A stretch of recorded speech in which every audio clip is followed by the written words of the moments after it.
భూమి వణికిపోయింది. రాయబడిన సంగతి, సూర్యుడు చెప్పండి అదృశ్యుడు అంటే చూడలేకపోయాడు. అదృశ్యుడు అంటే మేఘాలు వచ్చేసి అని కాదు, దేవుడు చనిపోయే ఈ దృశ్యాన్ని నేను చూడలేను, దృశ్యముగా ఉండలేక అదృశ్యుడైపోయాడు.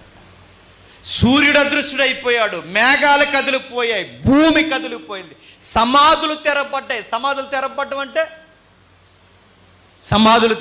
అంటే సమాధి బలం ఎవడికుందో తెలుసా? సాతానుగాడికుంది.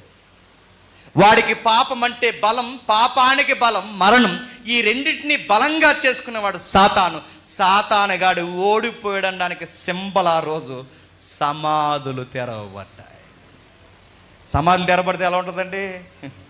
ఈరోజు ఉన్నా కానీ మనకు తెలియట్లేదు, కానీ ఆ రోజు ఉంటే నేను మళ్ళీ చెప్తున్నాను, నిద్ర రాదు మనకి. మొన్న చచ్చిపోయినాడు, నేను సిటీలోకి వచ్చేసాడు అనుకోండి, ఎలా ఉంటుందండి?